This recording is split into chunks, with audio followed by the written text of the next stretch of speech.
तुमच्या बायकोच्या हाताने पवित्र देवळाचा गाभारा कलंकित होऊ देणार नाही. तुमची बायको स्वतःची पूछ उजवू शकली नाही आणि आली मोठी देवळाला भ्रष्ट करायला. खबरदार या देवळात पाऊल जरी ठेवलात तर धर्माची भाषा शिकवून या पवित्र देवळाला अपवित्र करताय.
तिकडे कळालो ना इकडे शहरात थांबलो तू थांबलो सामने झाला तर ऊस करायला आलो नको नाही नाही खांदा आत्माने अरे घेऊन ये म्हणते ना तुला आरती. खरंच का बाई यांच्यामुळे ना आपली वेळ लागल्यासारखं झालंय मला.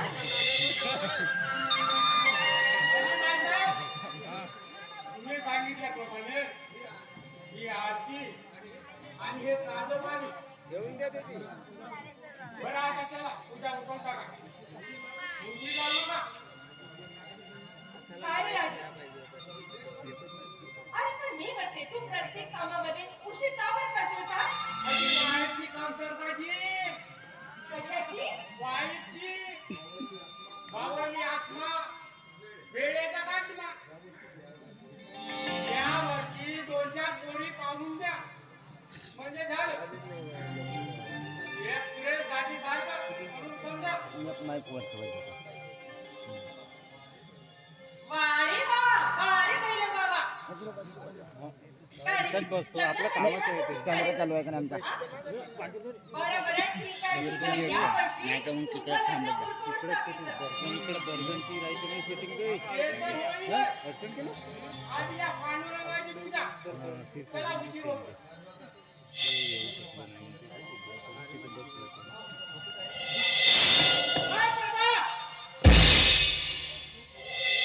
पुन्हा देवा झालं निघालीस झाला तर पुढे झाला पण आता अंगात पुन्हा आपण होण्याची शक्ती राहिली नाही. तुझी सावी त्या देवावर पडू नकोस. त्याचा तो पडला सर चाकू घेऊन जाईल. मालक हे काय बोलता? आपल्या माहितीला साक्षात देवीचा त्याला काय असं बोलता? राजू तू बोलतो काय? तुला काय करायचं? नाटक सुरू दे काय तो गरम देईल काय हो असं कोणतं आपण घडलंय तुम्ही माझ्या हाताने की तुम्ही एवढं बोलताय तुम्ही मला. प्रेमाचे 2 शब्द सांगा ना तुम्ही. नाही टाळत निदान प्रेमाने तरी बोला. हे बघा ठीक आहे बटे. निदान तुम्ही मागच्या वेदना तरी जाणून घ्या. खरंच मी म्हणते की तुम्ही अशी कोणती माझी अग्नी परीक्षा घेता? सांगा ना कोणती अग्नी परीक्षा घेताय तुम्ही?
बोलायचं नाही नाही थोडं सर नाही जे मग इथं मान खाली घालावी लागते मला.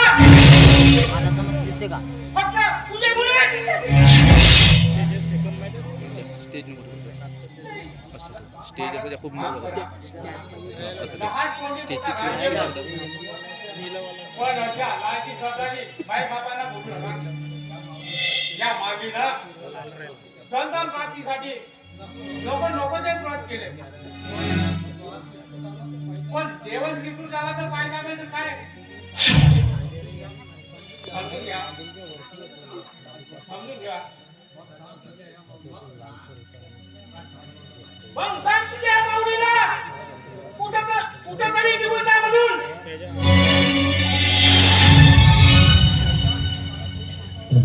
निदान तुझ्या काळात कोण देखील पाहावं लागणार नाही.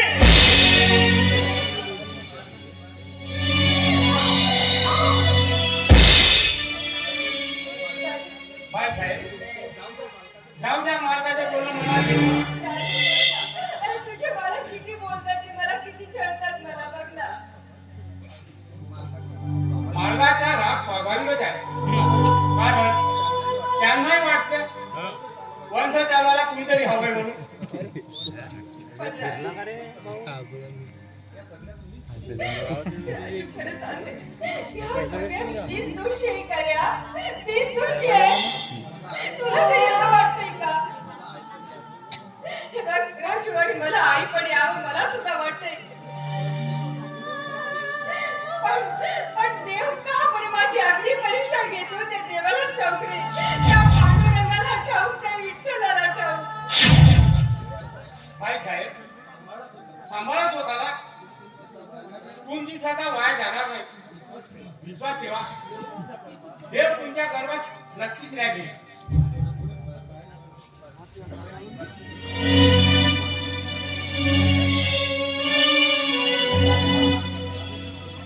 देवा देवा पांडुरंगा सांगणार आहे एवढा स्तब्ध का झालास? अरे अरे तुझी मी एक बडामध्ये भक्ती ठेवून अरे मी या देवाला न चुकता रोज तुझी पूजा करते रे विठ्ठला पांडुरंगा.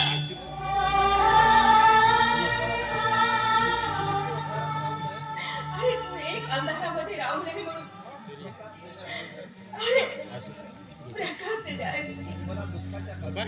अरे तू का पण मला दुःखाच्या काळोखात लोटतोय. मी पाया पडते रे विठ्ठला पांडुरंगा. मी पाया पडते तुझ्या. अरे माझ्या श्रद्धेची लाज राख रे. बघ रे विठ्ठला विठ्ठला पांडुरंगाचाच.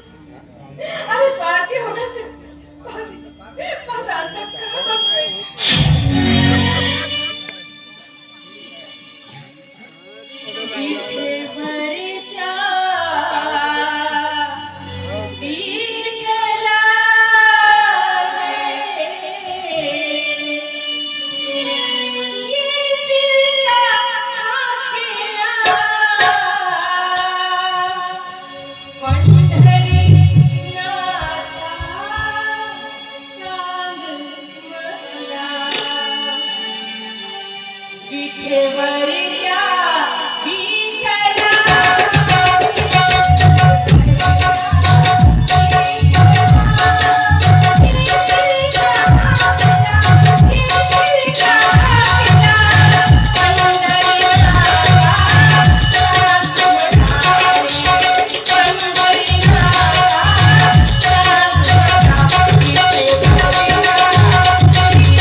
नको रे पांडुरंगा, एवढा अंत नको, नकोस, एवढा अंत नको बघूस रे.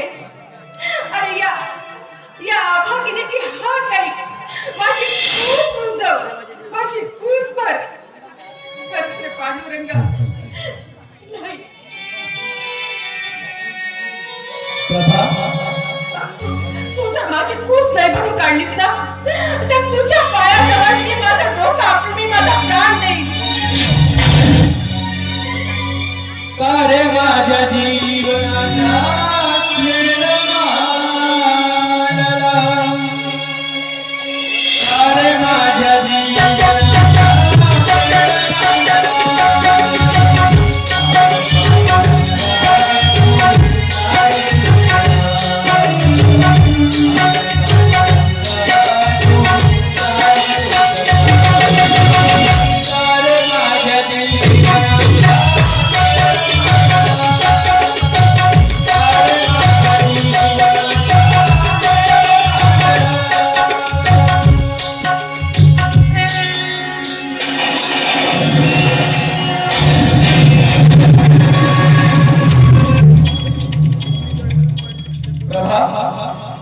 बस बोरी बस, किती हा हट्टास. तुझ्या कसोटी तू जिंकलीस, तुझ्या भक्ती समोर मी नतमस्तक झालो. माझे हृदय भरून यावं माझा आशीर्वाद आहे तुला. तुझ्या गर्भातून मूल जन्माला येतील आणि तू वाच असल्याचा कलंक पुसला जाईल.